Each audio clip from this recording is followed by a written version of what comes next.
যুক্তরাষ্ট্রের সম্ভাব্য হামলার আশঙ্কায় ভেনেজুয়েলা প্রতিরক্ষা জোরদার করছে। শনিবার কারাকাসে আয়োজিত সামরিক শোডাউনে ট্যাঙ্ক, সাঁজোয়া যান ও ভারী অস্ত্রের পাশাপাশি সাধারণ মানুষকেও রাইফেল ও যুদ্ধাস্ত্র চালনার প্রশিক্ষণ দেওয়া হয়। সরকারের লক্ষ্য স্পষ্ট, যে কোনো পরিস্থিতিতে নাগরিকদের মাতৃভূমি রক্ষার জন্য প্রস্তুত রাখা। রাস্তা জুড়ে সাঁজোয়া যান, আকাশে উড়ছে জাতীয় পতাকা। এভাবেই রাজধানীর শোডাউনে শক্তি প্রদর্শন করল ভেনেজুয়েলার সেনারা। ক্যারিবিয়ান সাগরে মার্কিন হামলার সম্ভাবনা মাথায় রেখে নৌবাহিনীও ছিল তৎপর। সাধারণ মানুষকেও দেওয়া হয় রাইফেল ও অ্যান্টি এয়ারক্রাফট টারেট চালনার প্রশিক্ষণ। সেনাদের ভাষায় তারা সংঘাত চান না, তবে দেশ রক্ষায় প্রস্তুত। প্রশিক্ষণার্থীদের দাবি, যে কোনো মুহূর্তে তারা ভয়াবহ পাল্টা আঘাত হানতে প্রস্তুত। মাতৃভূমির সংকটে পড়লে পিছপা হবে না কেউ। তাদের দৃঢ় অঙ্গীকার, যে পরিস্থিতি আসুক জাতিকে রক্ষা করবে। এই প্রশিক্ষণ কেবল সেনাদের জন্য নয়, সাধারণ মানুষকেও দেশের প্রেসিডেন্টের এবং দেশপ্রেমিক শক্তির পাশে দাঁড়ানোর সক্ষমতা দেয়। কারাকাসের রাস্তায় সাধারণ মানুষও রাইফেল হাতে অবস্থান নেন। শিক্ষিত তরুণ থেকে বৃদ্ধ সকলেই দেশকে রক্ষা করার অঙ্গীকারে উৎসর্গ। তারা বলেন, এটি স্বাধীন ভেনেজুয়েলার মাতৃভূমি, বলিভার ও স্যাভেজের ভূমি। নাগরিক ও সেনা উভয়ের ভূমিকায় আমরা সবাই আছি। এ সময় ভেনেজুয়েলার প্রেসিডেন্ট নিকোলাস মাদুরো সরাসরি মার্কিন প্রেসিডেন্ট ডোনাল্ড ট্রাম্পের কাছে চিঠি পাঠান। সেখানে তিনি দ্বিপক্ষীয় আলোচনায় বসার প্রস্তাব দেন। চিঠিতে মাদুরো স্পষ্ট করে জানিয়েছেন, ভেনেজুয়েলা কোনোভাবেই মাদক চোরাচালানে জড়িত নয়। ওয়াশিংটনের অভিযোগ তিনি প্রত্যাখ্যান করেছেন। La lucha diplomática, la lucha política, el alistamiento, es la lucha no armada. বিশ্বকে দেখাতে চান ভেনেজুয়েলা যে দেশ শান্তি বজায় রাখতে প্রস্তুত। শোডাউন ও নাগরিক প্রশিক্ষণের মাধ্যমে দেশের মানুষ দেখাচ্ছে, আমরা নিজেদের রক্ষা করতে জানি, মাতৃভূমি রক্ষা করতে দৃঢ় প্রতিজ্ঞ। কারাকাসের রাস্তায় একদিকে সাঁজোয়া যান, অন্যদিকে সাধারণ মানুষের হাতে রাইফেল। এভাবে তৈরি হচ্ছে প্রতিরক্ষার শক্তিশালী বার্তা। আন্তর্জাতিক পর্যবেক্ষকরা বলছেন, ভেনেজুয়েলার এই প্রস্তুতি মার্কিন হুমকির প্রেক্ষিতে দেশের আত্মরক্ষার প্রতীক। ভেনেজুয়েলার সেনারা বলছেন, আমরা সংঘাত চাই না, কিন্তু আমরা জানি কিভাবে নিজেদের এবং দেশকে রক্ষা করতে হয়। এই দৃঢ় মনোভাবই পুরো জাতিকে প্রস্তুত করছে যে কোনো সম্ভাব্য আক্রমণের মোকাবেলায়।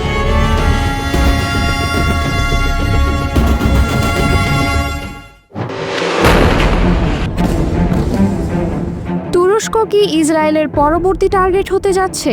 এমন প্রশ্নই ভেসে বেড়াচ্ছে আন্তর্জাতিক গণমাধ্যম থেকে শুরু করে সামাজিক যোগাযোগ মাধ্যমগুলোতে। সত্যিই যদি এরদোয়ান আর নেতানিয়াহু মুখোমুখি হন, তবে সারা বিশ্বে কি কি সংকট তৈরি হতে পারে তা নিয়ে চলছে চুলচেরা বিশ্লেষণ। বিশ্লেষকরা মনে করছেন, গাজা, লেবানন, ইরান, ইয়েমেনে ধারাবাহিকভাবে হামলার পর সম্প্রতি কাতারে ইসরায়েলের বিমান হামলার পর এরদোয়ানের উদ্বেগ বাড়ছে। তেল আবিবের আঞ্চলিক উচ্চাকাঙ্ক্ষা নিয়ে এখন তুরস্কও রয়েছে সতর্ক অবস্থানে। নভেম্বরে একটি চাঞ্চল্যকর বৈঠক অনুষ্ঠিত হয়েছিল আঙ্কারায়, যেখানে ইসরায়েলের অভ্যন্তরীণ নিরাপত্তা সংস্থা শিন বেটের প্রধান রনেন বার তুর্কি গোয়েন্দা প্রধান ইব্রাহিম কালিনের সাথে গোপনে সাক্ষাৎ করেছিলেন। এই বৈঠকটি বিশেষভাবে গুরুত্বপূর্ণ, কারণ এটি এমন সময় ঘটেছিল যখন প্রেসিডেন্ট এরদোয়ান প্রকাশ্যে ইসরায়েলের সাথে সকল কূটনৈতিক সম্পর্ক ছিন্ন করার ঘোষণা দিয়েছিলেন। ইসরায়েলি সংবাদ মাধ্যম ওয়াল্লা এবং ওয়েদিওত আহরোনথের প্রতিবেদন অনুযায়ী এই গোপন বৈঠকে মূল আলোচনার বিষয় ছিল গাজায় আটক ইসরায়েলি জিম্মিদের মুক্তির ব্যাপারে তুরস্কের সম্ভাব্য ভূমিকা। বৈঠকে আরও আলোচিত হয়েছিল হামাসের সাথে বন্দি বিনিময় আলোচনা পুনরায় শুরু করার প্রচেষ্টা এবং এ বিষয়ে তুরস্কের সহায়তার সম্ভাবনা। একজন উচ্চপদস্থ ইসরায়েলি কর্মকর্তা ইয়েদিওত আহরোনথকে ব্যাখ্যা করেন যে তুরস্ক প্রধান মধ্যস্থতাকারীর ভূমিকা নেবে না, বরং হামাসের ওপর চাপ প্রয়োগে সীমিত ভূমিকা পালন করতে পারে। এই বিকাশটি বিশেষভাবে তাৎপর্যপূর্ণ হয়ে ওঠে যখন কাতার তার মধ্যস্থতার প্রচেষ্টা স্থগিত করার ঘোষণা দেয়। এই গোপন বৈঠকটি তুরস্ক ইসরায়েল সম্পর্কের একটি বিপরীতমুখী চিত্র তুলে ধরে। একদিকে প্রেসিডেন্ট এরদোয়ান ইসরায়েলকে সন্ত্রাসী রাষ্ট্র হিসেবে আখ্যায়িত করেছেন, এবং নেতানিয়াহুকে হিটলারের সাথে তুলনা করেছেন। অন্যদিকে তুর্কি গোয়েন্দা সংস্থা MIT ইসরায়েলের সাথে একটি গোপন যোগাযোগ চ্যানেল বজায় রেখেছে। তুরস্ক ইসরায়েলের সাথে সকল বাণিজ্যিক সম্পর্ক বন্ধ করে দিয়েছে। তুর্কি আকাশসীমা এবং বন্দরগুলো ইসরায়েলি বিমান ও জাহাজের জন্য বন্ধ করেছে। 2023 সালে দুই দেশের মধ্যে বাণিজ্যের পরিমাণ ছিল $7 বিলিয়ন, যা সম্পূর্ণ বন্ধ হয়ে গেছে। আরও একটি চমকপ্রদ উন্নয়ন হলো তুরস্ক ও ইসরায়েলের মধ্যে সিরিয়ায় তাদের সামরিক কার্যক্রম সমন্বয়ের একটি গোপন চুক্তি। ইসরায়েল হায়ম পত্রিকার প্রতিবেদন অনুযায়ী আজারবাইজানের মধ্যস্থতায় দুই দেশ সিরিয়ায় তাদের সশস্ত্র বাহিনীর মধ্যে অবাঞ্ছিত সংঘর্ষ এড়ানোর জন্য একটি চুক্তিতে পৌঁছেছে। এই চুক্তি অনুযায়ী একটি হটলাইন স্থাপন করা হয়েছে সংঘর্ষ এড়ানোর জন্য। ইসরায়েল সিরিয়ার দক্ষিণাঞ্চলে এবং তুরস্ক উত্তরাঞ্চলে তাদের সামরিক অভিযান পরিচালনা করে থাকে। বিশ্লেষকরা মনে করেন যে এরদোয়ানের এই দ্বিমুখী পদক্ষেপ তার রাজনৈতিক বেঁচে থাকার কৌশলের অংশ। একদিকে তিনি দেশের ইসলামিক ভিত্তিক জনগোষ্ঠীর কাছে ইসরায়েল বিরোধী অবস্থান নিয়ে জনপ্রিয়তা বজায় রাখার চেষ্টা করছেন, অন্যদিকে আন্তর্জাতিক রাজনীতিতে তুরস্কের প্রভাব বিস্তারের জন্য একটি গোপন কূটনৈতিক চ্যানেল খোলা রাখছেন। এরদোয়ান আগেও এমন বাস্তববাদী পররাষ্ট্রনীতি অনুসরণ করেছেন। 2016 সালে তিনি ইসরায়েলের সাথে কূটনৈতিক সম্পর্ক পুনর্স্থাপন করেছিলেন এবং দুই দেশের মধ্যে বাণিজ্য প্রায় 3 গুণ বৃদ্ধি পেয়েছিল। এই গোপন চুক্তিগুলো মধ্যপ্রাচ্যের জটিল ভূরাজনৈতিক পরিস্থিতিতে একটি নতুন মাত্রা যোগ করেছে। তুরস্ক একদিকে হামাসকে স্বাধীনতাকামী আন্দোলন হিসেবে সমর্থন করে, অন্যদিকে ইসরায়েলি জিম্মি মুক্তিতে মধ্যস্থতার প্রস্তাব দিয়েছে। কাতারে ইসরায়েলের সাম্প্রতিক আক্রমণের পর তুরস্কে উদ্বেগ বেড়েছে যে তারাই হতে পারে পরবর্তী লক্ষ্য। তুর্কি প্রতিরক্ষা মন্ত্রণালয়ের মুখপাত্র সতর্ক করেছেন যে ইসরায়েলের কাতারের মতো অন্যান্য দেশেও তার বেপরোয়া আক্রমণ সম্প্রসারিত করতে পারে। এই গোপন চুক্তি ও বৈঠকগুলো প্রমাণ করে যে আন্তর্জাতিক রাজনীতিতে প্রকাশ্য বক্তব্য এবং গোপন কূটনীতির মধ্যে প্রায় বিস্তর ফারাক থাকে। এরদোয়ানের এই দ্বিমুখী কৌশল তুরস্কের আঞ্চলিক প্রভাব বিস্তার এবং তার নিজের রাজনৈতিক অবস্থান শক্তিশালী করার একটি চালাক পদক্ষেপ হিসেবে বিবেচিত হতে পারে।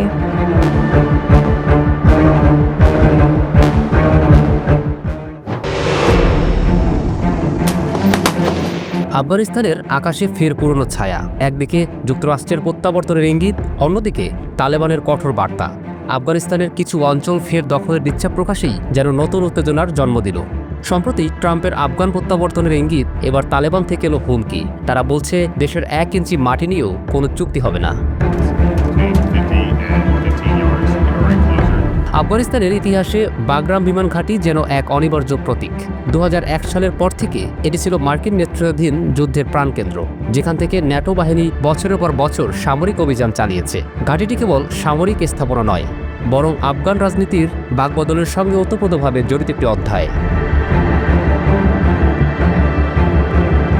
2021 সালে বাগরাম ঘাঁটি থেকে মার্কিন সেনাদের বিতাড়িত করার পর কোণঠাসা হয়ে পড়ে যুক্তরাষ্ট্র।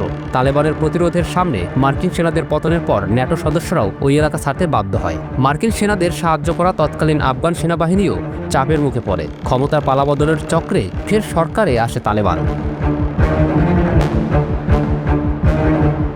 কিন্তু সাম্প্রতিক সপ্তাহগুলোতে পুরনো সেই গল্পে যোগ হয়েছে নতুন পর্ব। যুক্তরাষ্ট্রের ভেতর থেকে উঠে আসা বাগরামে পুনরায় প্রত্যাবর্তনের ইঙ্গিত এবং ট্রাম্পের প্রকাশ্য সতর্কবার্তা পুরো বিষয়টিকে ফের আন্তর্জাতিক আলোচনার কেন্দ্রে নিয়ে এসেছে। এর জবাবে তালেবান স্পষ্ট জানিয়ে দিয়েছে, কোনো রাজনৈতিক চুক্তির বিনিময়ে দেশের মাটি বিক্রি করা যাবে না। গত কয়েকদিনে বাগরাম ঘাঁটির নিয়ন্ত্রণ নিয়ে নতুন আলোচনার সূত্রপাত হয়। যুক্তরাষ্ট্রের সম্ভাব্য প্রত্যাবর্তন নিয়ে বিভিন্ন কূটনৈতিক কথা ছড়াতে থাকে। একই সময়ে যুক্তরাষ্ট্রের অঙ্গন থেকে এই ঘাঁটি ফেরত নেওয়ার আগ্রহ প্রকাশ করায় উত্তেজনা ছড়িয়ে পড়ে। যুক্তরাষ্ট্রের প্রেসিডেন্ট ডোনাল্ড ট্রাম্প বাগরাম ঘাঁটি ফিরিয়ে নেওয়ার ইচ্ছা প্রকাশ করে সামাজিক প্ল্যাটফর্মে সরাসরি সতর্ক করে লিখেছেন, যদি আফগানিস্তান ঘাঁটি ফিরিয়ে না দেয় খারাপ কিছু ঘটবে। সেই বার্তা দ্রুত কূটনৈতিক মহলে আলোড়ন তৈরি করে।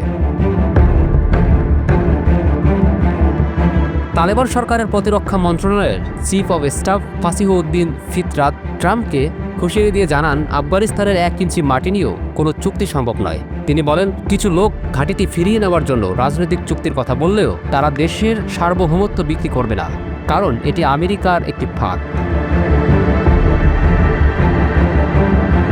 ফিতরাত আরও কঠোরভাবে জানান, বাগরাম কেবল একটি সামরিক ঘাঁটি নয়, এটি আফগান জাতীয় ঘুরে দাঁড়ানোর প্রতীক। 2021 সালে ঘাঁটি ত্যাগের পর যে রাজনৈতিক শূন্যতা সৃষ্টি হয়েছিল তা দ্রুত তালেবানের পুনরায় অধিকারের সঙ্গে মিলে গিয়েছিল এবং আজ ঘাঁটির প্রশ্নে আমেরিকা ও তালেবানের মনোভাব ফের উত্তপ্ত।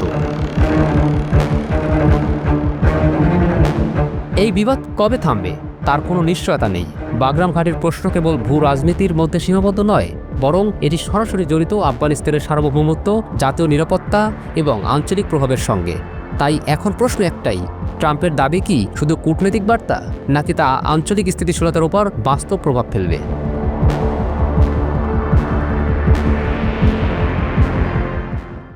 গুপ্তচর বিমান নিয়ে আবারও উত্তপ্ত আন্তর্জাতিক রাজনীতির মাঠ। বাল্টিক সাগরে একটি রুশ গুপ্তচর বিমানকে তাড়া করে জার্মানি ও সুইডেনের যুদ্ধ বিমান, যে ঘটনার পর আন্তর্জাতিক রাজনীতির উত্তাপ ছড়িয়ে পড়ে সমুদ্রে ও আকাশে।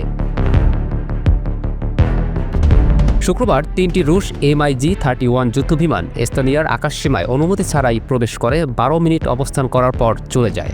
এস্তোনিয়ার প্রধানমন্ত্রী ক্রিশ্চিয়ান মিচাল এটিকে সম্পূর্ণ অগ্রহণযোগ্য বলে অভিহিত করেছেন এবং ন্যাটোর আর্টিকেল 4-এর অধীনে জরুরি আলোচনার আহ্বান জানিয়েছেন। ন্যাটোর পূর্ব সীমান্তে বাল্টিক সাগরের ওপর দিয়ে রুশ গুপ্তচর বিমান উড়ে যাওয়ার পর জার্মানি ও সুইডেন যৌথভাবে যুদ্ধবিমান মোতায়েন করতে বাধ্য হয়েছে। রবিবার সকালে জার্মান বিমান বাহিনী 2টি ইউরোফাইটার যুদ্ধবিমান মোতায়েন করে একটি রুশ IL-20M গুপ্তচর বিমানকে শনাক্ত ও পর্যবেক্ষণ করার জন্য, যেটি বাল্টিক সাগরের আন্তর্জাতিক আকাশসীমায় কোনো ফ্লাইট প্ল্যান বা রেডিও যোগাযোগ ছাড়াই উঠছিল। জার্মান বিমান বাহিনীর বিবৃতি অনুযায়ী, আমাদের দ্রুত প্রতিক্রিয়া সতর্কতা দল ন্যাটোর নির্দেশে একটি অজ্ঞাত বিমান তদন্ত করতে পাঠানো হয়েছিল। দৃশ্যমান শনাক্তকরণের পর জার্মান যুদ্ধবিমান রুশ গুপ্তচর বিমানটিকে এসকর্ট করে এবং পরবর্তীতে সুইডিশ ন্যাটো অংশীদারীদের কাছে এসকর্ট দায়িত্ব হস্তান্তর করে। সুইডিশ বিমান বাহিনী জানিয়েছে যে তাদের 2টি JAS-39 গ্রিপের যুদ্ধবিমান জার্মান ইউরোফাইটারের সাথে যৌথভাবে রুশ IL-20 গুপ্তচর বিমানটি পর্যবেক্ষণ করেছে। IL-20M একটি সোভিয়েত আমলের পুরনো বিমান, যা II-18 যাত্রীবাহী বিমানের ভিত্তিতে তৈরি এবং রাডার, সিগন্যাল, ইন্টেলিজেন্স ও ইলেকট্রনিক এয়ারফেয়ার সিস্টেম দিয়ে সজ্জিত। এই বিমানটি যোগাযোগ ও বিমান প্রতিরক্ষা ব্যবস্থা ট্র্যাক করার জন্য ডিজাইন করা হয়েছে এবং রুশ অপারেশনের জন্য গোয়েন্দা তথ্য সংগ্রহ করে। এই ঘটনা এমন সময় সংঘটিত হয়েছে যখন ন্যাটো নর্থ আটলান্টিক কাউন্সিল বৈঠক করবে। এস্তোনিয়ার আকাশ সীমা লঙ্ঘনের একটি পৃথক ঘটনা পর্যালোচনায় এস্তোনিয়ার পররাষ্ট্রমন্ত্রী মার্গুস শাহকনা বলছেন, রাশিয়া ইতিমধ্যে এই বছর এস্তোনিয়ার আকাশসীমা 4 বার লঙ্ঘন করেছে, যা নিজেই অগ্রহণযোগ্য। কিন্তু আজকের এই লঙ্ঘন, যেখানে 3টি যুদ্ধবিমান আমাদের আকাশসীমায় প্রবেশ করেছে, তা অভূতপূর্বভাবে উদ্ধতপূর্ণ। সেপ্টেম্বরের শুরুতে ন্যাটো সদস্য দেশগুলোর আকাশসীমা লঙ্ঘনের ধারাবাহিকতায় এই ঘটনাগুলো ঘটেছে। 9 সেপ্টেম্বর রাতে 19 থেকে 23টি রুশ ড্রোন পোল্যান্ডের আকাশসীমায় প্রবেশ করে। পোল্যান্ড ও অন্যান্য ন্যাটো সদস্যদের যুদ্ধবিমান অন্তত 3টি রুশ ড্রোন গুলি করে ভূপাতিত করে। এসব ঘটনার প্রেক্ষিতে ন্যাটো ইস্টার্ন সেন্ট্রি নামে একটি বিশেষ মিশন চালু করেছে ন্যাটোর পূর্ব সীমান্তে প্রতিরক্ষা জোরদার করতে। যুক্তরাজ্যের র্যাপ টাইফুন যুদ্ধবিমান শুক্রবার রাতে পোল্যান্ডের আকাশসীমায় প্রথম টহল মিশন পরিচালনা করেছে। সামরিক বিশ্লেষকরা মনে করছেন যে এই আকাশসীমা লঙ্ঘনগুলো রাশিয়ার একটি সুচিন্তিত কৌশলের অংশ।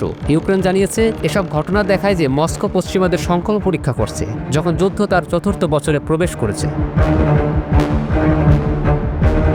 রাশিয়ার প্রতিরক্ষা মন্ত্রণালয় এস্তোনিয়ার আকাশসীমা লঙ্ঘনের অভিযোগ অস্বীকার করেছে এবং দাবি করেছে যে তাদের বিমানগুলো কঠোরভাবে আন্তর্জাতিক নিয়ম অনুসরণ করে উঠছে। রাশিয়ার পররাষ্ট্র মন্ত্রণালয় বলেছে, তাদের যুদ্ধবিমানগুলো কারেলীয় অঞ্চল থেকে কালিনিনগ্রাদের একটি বিমান ঘাঁটিতে পরিকল্পিত রুটে উঠছিল।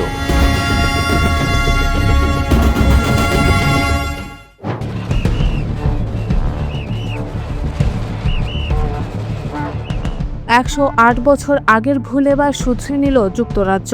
ইসরায়েল ফিলিস্তিনের দ্বন্দ্বের শুরু ব্রিটেনের কুখ্যাত বেলফোর ঘোষণার পর থেকেই। 1917 সালে নিজেদের সেই ভুল সংশোধন করে প্রথমবার এগিয়ে এলো ব্রিটেন। এবার ফিলিস্তিনকে রাষ্ট্র হিসেবে আনুষ্ঠানিক স্বীকৃতি দিল লন্ডন। এই ঘটনার মধ্য দিয়েই মধ্যপ্রাচ্যের ইতিহাসের নতুন অধ্যায় লিখল যুক্তরাজ্য। প্রথম বিশ্বযুদ্ধের পর অটোমান সাম্রাজ্যের পতন মধ্যপ্রাচ্যের মানচিত্রই বদলে দেয়। সেই শূন্যতা কাজে লাগিয়ে অঞ্চলটির নতুন সীমানা নির্ধারণে সবচেয়ে বড় ভূমিকা নেয় ব্রিটেন ও ফ্রান্স। 1917 সালে প্রথম বিশ্বযুদ্ধ চলাকালে ফিলিস্তিনের নিয়ন্ত্রণ নেয় ব্রিটেন। সেই সময়ের ব্রিটিশ পররাষ্ট্রমন্ত্রী আর্থার বেলফোর এক ঘোষণার মাধ্যমে ইহুদিদের জন্য জাতীয় আবাসভূমি তৈরির পক্ষে মত দেন। মাত্র 67 শব্দে সেই ঘোষণায় ইতিহাসের গতিপথ পাল্টে দেয়। যদিও দ্বিতীয় অংশে ফিলিস্তিনিদের নাগরিক ও ধর্মীয় অধিকার রক্ষার আশ্বাস ছিল, তবে বাস্তবে সেই প্রতিশ্রুতি কখনোই রক্ষা করা হয়নি। এরপর ইউরোপ থেকে ইহুদি অভিবাসীদের ঢল ফিলিস্তিনে শুরু হয়, যা পরে আধুনিক ইসরায়েল গঠনের মূল ভিত্তি হিসেবে কাজ করে। দীর্ঘ 1 শতক পর সেই ইতিহাসকে এবার নতুনভাবে লিখল লন্ডন। ফিলিস্তিন রাষ্ট্রের স্বীকৃতি শুধু রাজনৈতিক সিদ্ধান্ত নয়, এটি অতীতের অন্যায়ের সংশোধনও বলছে দেশটি।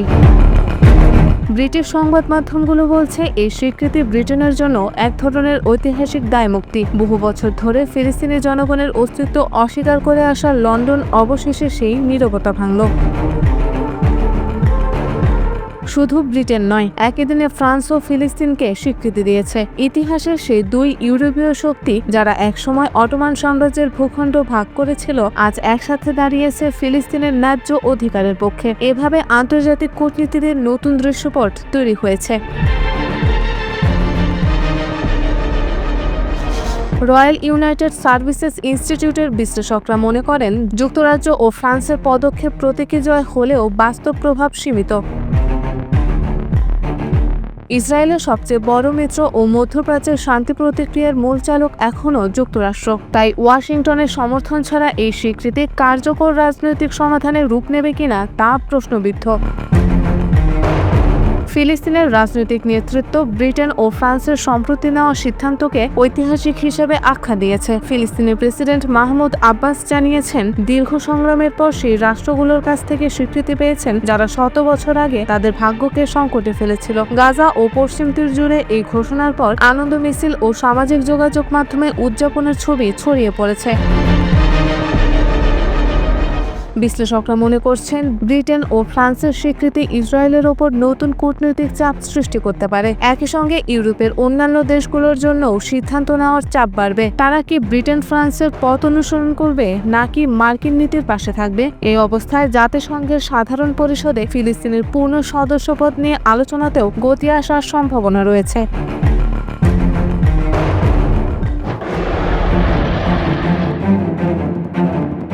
এবার ন্যাটো সীমানায় ঢুকে পড়ল 3টি রুশ মিগ 31 যুদ্ধবিমান। রাশিয়া ও ন্যাটোর মধ্যে চলমান টানাপোড়েনের পটভূমিতে ন্যাটোর আকাশ সীমা লঙ্ঘনের ঘটনা নতুন উত্তেজনা সৃষ্টি করেছে। এস্তোনিয়ার আকাশে দ্বীপের কাছে 3টি রুশ মিগ 31 যুদ্ধবিমান প্রবেশ করেছে। এ তথ্য নিশ্চিত করেছে দেশটির সেনাবাহিনী। রাশিয়ার পাইলটরা ন্যাটোর সতর্কবার্তা উপেক্ষা করে অভিযানের সময়সীমা অতিক্রম করেছে, জানিয়েছে স্থানীয় প্রতিরক্ষা সূত্র। মাত্র 12 মিনিটের এই অনুপ্রবেশের সময় ইতালির 2টি F-35 যুদ্ধবিমান এস্তোনিয়ার আমারিঘাটি থেকে উড্ডয়ন করে রুশ মিগগুলোকে আন্তর্জাতিক আকাশসীমা পর্যন্ত অনুসরণ করে। ফিনল্যান্ডের বিমানও রাডারে তাদের গতিপথ নজরদারি করে। ন্যাটোর বাল্টিক এয়ার পেট্রোল মিশনের আওতায় দ্রুত ব্যবস্থা নেওয়া হয়েছে। রাশিয়া দাবি করছে, মিগ 31 বিমানগুলো আন্তর্জাতিক রুট মেনে উড়েছে এবং এস্তোনিয়ার আকাশে ঢোকেনি। তবে এস্তোনিয়ার গোয়েন্দা প্রধানের রাডার ও দৃশ্যমান পর্যবেক্ষণে দেখা গেছে বিমানগুলো আকাশসীমা লঙ্ঘন করেছে এবং পাইলটরা যোগাযোগের নির্দেশ অমান্য করেছে। রাশিয়ার যুদ্ধবিমান এই বছর 4 বার এস্তোনিয়ার আকাশে ঢুকেছে। তবে পোল্যান্ডের ড্রোন লঙ্ঘনের ঘটনায় ন্যাটো আর্টিকেল 4 কার্যকর হয়েছিল। এস্তোনিয়াও মিত্রদের সঙ্গে আলোচনা শুরু করেছে, তবে সমষ্টিগত প্রতিরক্ষা আর্টিকেল 5 সক্রিয় করার দরকার এখনো নেই। এস্তোনিয়ার আকাশে রাশিয়ার প্রবেশের ঘটনা 2025 সালে এবার চতুর্থবার। 3টি যুদ্ধবিমানের এই একসাথে অনুপ্রবেশকে এস্তোনিয়ার পররাষ্ট্রমন্ত্রী মার্গোস সাকনা অভূতপূর্ব এবং বেপরোয়া পদক্ষেপ বলে আখ্যা দিয়েছেন। তিনি বলেন, সীমা পরীক্ষা ও আক্রমণাত্মক আচরণ প্রতিহত করতে পশ্চিমাদের চাপ বাড়ানো প্রয়োজন। ন্যাটো মুখপাত্র অ্যালিসন হার্ট জানিয়েছেন, রাশিয়ার এই আচরণ দৃষ্টান্তহীন এবং ন্যাটো তাৎক্ষণিকভাবে প্রতিক্রিয়া জানিয়েছে। যুক্তরাষ্ট্রের প্রেসিডেন্ট ডোনাল্ড ট্রাম্পও বিষয়টিকে গুরুত্ব সহকারে পর্যবেক্ষণ করছেন। ইউক্রেনের রুশ আগ্রাসনের পর থেকেই বাল্টিক অঞ্চল ন্যাটো ও রাশিয়ার শক্তি প্রদর্শনের কেন্দ্রবিন্দুতে পরিণত হয়েছে। বিশ্লেষকদের মতে এই ধরনের অনুপ্রবেশ মূলত ন্যাটোর প্রতিক্রিয়া পরখ করার কৌশল। একই সঙ্গে পশ্চিমা দেশগুলোর মনোযোগ ইউক্রেন যুদ্ধ থেকে সরিয়ে নেওয়ার প্রচেষ্টাও থাকতে পারে।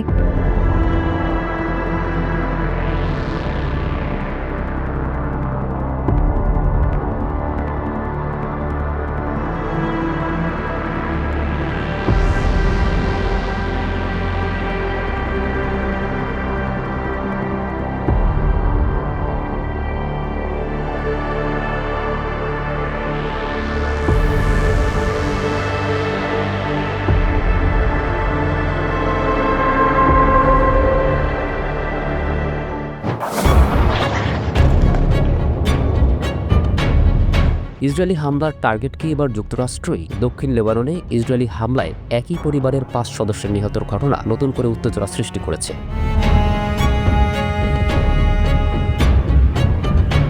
লেবানন সরকার নিহতদের মধ্যে মার্কিন নাগরিক থাকার দাবি করলেও যুক্তরাষ্ট্রের পররাষ্ট্র দপ্তর এই তথ্যকে অস্বীকার করেছে।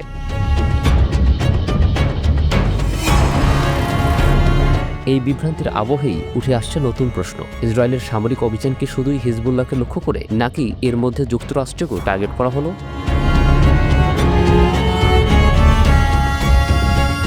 লেবাননের পার্লামেন্ট স্পিকার দাবি করেছেন নিহতদের মধ্যে 4 জন মার্কিন নাগরিক রয়েছেন। লেবাননের পররাষ্ট্রমন্ত্রী বলেন, পরিবারের মা গুরুতর আহত, কিন্তু যুক্তরাষ্ট্রের পররাষ্ট্র দপ্তরের প্রাথমিক তথ্যে নিহতদের মধ্যে মার্কিন নাগরিক নেই। এই দুই দেশের বক্তব্যে স্পষ্ট বিভ্রান্তি দেখা দিয়েছে।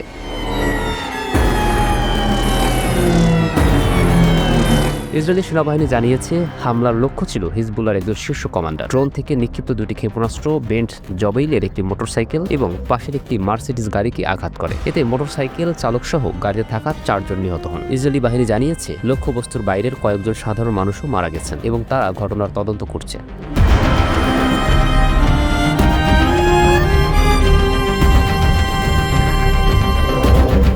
লেবাননের প্রধানমন্ত্রী নওয়াব সালাম হামলাটিকে নাগরিকদের উপর গণহত্যা হিসেবে দেখছেন। তিনি বলেন, দক্ষিণের গ্রামে ফেরা মানুষদের উপর হামলার ইসরায়েলের ভয় প্রদর্শনের কৌশল। জাতিসংঘে বক্তব্যে প্রেসিডেন্ট জোসেফ আউন জানিয়েছেন, যুদ্ধবিরতি চুক্তি বারবার লঙ্ঘন হচ্ছে এবং আন্তর্জাতিক সম্প্রদায় রক্তপাত থামাতে পদক্ষেপ নেওয়া প্রয়োজন।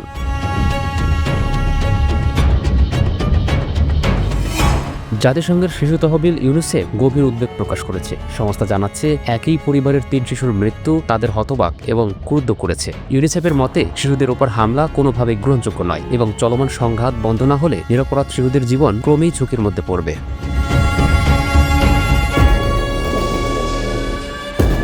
লেবাননের সাম্প্রতিক হামলা মধ্যপ্রাচ্যে অস্থিরতা বাড়াতে পারে বলে মনে করছেন বিশেষজ্ঞরা। নেতানিয়াহু হিজবুল্লাহর বিরুদ্ধে সামরিক সাফল্য ঘোষণা করলেও দক্ষিণ লেবাননের নতুন হামলা সম্ভাব্য যুদ্ধবিরতির পথ বন্ধ করে দিয়েছে।